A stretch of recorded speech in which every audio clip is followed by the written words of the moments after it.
हाय, मेरा नाम आदित्य है। और इस पर्टिकुलर वीडियो में हम लोग बात करेंगे कि जो माइक्रोसॉफ्ट का सर्टिफिकेट एग्ज़ाम है वो क्या क्या स्टेप्स है, कैसे स्टेप्स है। तो इसलिए मैंने माइक्रोसॉफ्ट की वेबसाइट खोल रखी है और यहाँ पे आप देख सकते हो कि सर्टिफिकेशन पाथ जो है हमारा, सर्टिफिकेशन फॉर विंडोज़ क्लाइंट के लिए 70 680 85 80 86, मतलब अलग अलग प्रकार के विंडोज 7 यानी कि क्लाइंट्स के लिए जो है, आपके विंडोज विस्ता के लिए और अलग अलग चीज़ों के लिए अलग अलग एग्ज़ाम है आपका। तो इस केस में मैं आपको बता दूं कि अगर आप माइक्रोसॉफ्ट के सर्टिफाइड इंजीनियर बनना चाहते हो या हो, तो कम से कम आपके पास 2 से 3 सर्टिफिकेट्स होने चाहिए। तो इसमें एक एग्ज़ाम 70 680 विंडोज 7 के बारे में मैं थोड़ा सा मैं बता दूं आपको। सॉरी, ये 70 680 है जो ये विंडोज 7 के लिए है। यहाँ पे जब आप एग्ज़ाम देने जाते हो तो क्या क्या चीज़ों की आपकी स्किल्स आपकी होनी चाहिए, जैसा कि है installing and upgrade migration to Windows 7। 14% questions आपके यहाँ से क्रिएट होते हैं। इंस्टॉलेशन करना, जिसका में साफ लिखा गया है कि प्रिपेयरिंग इंस्टॉलेशन, सोर्स यूएसबी से इंस्टॉलेशन करना, सीडी से और नेटवर्क से, डब्ल्यूडीएल से भी अपग्रेड करना। माइग्रेशन, जो प्रोफाइल एक यूज़र का होता है, इसमें side by side wipe and load, जिसके बारे में हम लोग बाद में बात करेंगे, वो चीज़ होना आपका। और जिसमें से आपकी प्रिपरेशन सिस्टम कैप्चर, विम फाइल बनाना, और ऑटोमेटेड इंस्टॉलेशन के लिए मैनुअल कैप्चर कैसे करते हैं, मीन्स WIK के कुछ प्रैक्टिकल्स भी में 13% क्वेश्चन इसमें आपके बन रहे हैं। Preparing system image and deployment, किसी सिस्टम को, ऑपरेटिंग सिस्टम उसके कैप्चर करना और दूसरे मशीन पे डिप्लॉयमेंट करना। Deploying system images, configuring VHD virtual hard disk क्या है, कैसे करते हैं, कैसे बूटिंग, इसे माउंट कैसे ऑफलाइन कैसे करते हैं, ऑनलाइन कैसे करते हैं। हार्डवेयर एंड एप्लीकेशन से रिलेटेड हमारी इंटरनेट एक्सप्लोरर से रिलेटेड सेटिंग जो उसमें 14%। और नेटवर्क्स कनेक्टिविटी, जिसमें IP वर्जन 4, अपीपा क्या है, कब आता है, या कब मतलब एक्टिव कंडीशन में होता है, और IP वर्जन 6 इन कॉन्फ़िगरिंग नेटवर्क सेटिंग्स, फायरवॉल के बारे में, इन रिमोट मैनेजमेंट्स की जो भी इनकी सर्विसेज हैं उनके बारे में। और 13% क्वेश्चंस फिर बाकी की आपके यहाँ से अराइज होते हैं। Configuring share resources, share folder access and UAC authentication, branch cache also.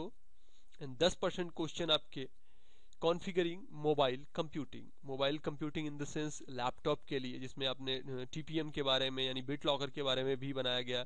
Direct access क्या है, configuring mobile operation options, configuring remote connection and monitoring system, इसमें आपके कुल 11% क्वेश्चन अराइज होंगे। And configuring backup and recovery भी आपके इस exam के लिए, जो एग्ज़ाम कोड है हमारा 70 680 विंडोज 7 के लिए। ये जब भी हम बात करते हैं सर्वर के केस में, जैसे MCITP के बारे में, तो MCITP में हमारे कई सर्टिफिकेशन हैं, कई सर्टिफिकेशन कोर्स हैं या पाथ हैं जिसके थ्रू आप सर्टिफिकेट पा सकते हो। इसमें से जो सबसे बेसिक है, अगर हम सर्वर के केस की बात करें, तो सबसे बेसिक, सबसे बढ़िया जो हमारे 70 640 की, अगर हम 70 640 की बात करें, लेट्स में सी, ये 70 640, जिसमें हमको एक्टिव डायरेक्टरी कॉन्फ़िगरिंग के बारे में नॉलेज होना जरूरी है। इसमें इस केस में हमको किन चीज़ों की, इसके किन स्किल्स की नीड होगी। कॉन्फ़िगरिंग डोमेन सिस्टम यानी DNS for active directory, 18% question आपके यहाँ से राइज होते हैं।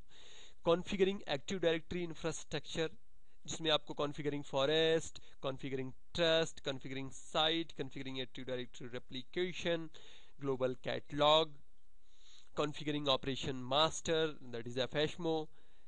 17% क्वेश्चंस आपके यहाँ से राइज होते हैं। 14% आपके configuring active directory roles and services, configuring active directory lightweight, जो प्रोटोकॉल्स है उसके बारे में, configuring active directory rights managements and services, configuring the read only RODC, जो विंडोज सर्वर 2008 के साथ एक नई फीचर एक्टिव डायरेक्टरी में आई है, इसके बारे में। Configuring active directory federation services, creating and maintenance active directory objects. इस केस में हमारे 18% क्वेश्चन अराइज होंगे जब भी हम सर्टिफिकेशन के लिए जाते हैं एक्टिव डायरेक्टरी के 70 640 के लिए। आगे की चीज़ें अगर हम लोग देखें तो maintenance active directory accounts, creating and apply group policy that is GPO templates, deploying image software using GPO, configuring accounts policies, configuring audit policy by using GPO, maintaining the active directory environment, इस case में 18%। और इसी प्रकार हमारे सभी जो courses हैं, sorry, जो हमारे सर्टिफिकेशन पाथ हैं माइक्रोसॉफ्ट के, वन बाय वन आप यहाँ से इनकी इंफॉर्मेशन ले सकते हो। और जो भी प्रिपरेशन मटेरियल आपको चाहिए आप यहाँ से वो फाइलें भी डाउनलोड कर सकते हो, या उससे रिलेटेड और भी इंफॉर्मेशन आप पा सकते हो। तो जो ये हमारा वीडियो का सीरीज बन रहा है, पहले मैं आपको बता दूं, मैं अभी जो वीडियो का सीरीज बनाने जा रहा हूँ वो 70640 मींस एक्टिव डायरेक्टरी पे बनाने जा रहा हूँ। बाकी की वीडियो आती रहेंगी, देखते रहेंगे उसके बारे में, लेकिन अभी जो मेरा मेन मोटो है वो बनाने का वीडियो 70640। इसी तरह आप जो भी चीज़ें जानना चाहते हो आप इस वेबसाइट्स पे, माइक्रोसॉफ्ट की वेबसाइट्स पे जाके आप जान सकते हो। तो आगे के ट्यूटोरियल्स में हम जानेंगे बाकी की चीज़ें। इस ट्यूटोरियल के लिए इतना ही। Thank you.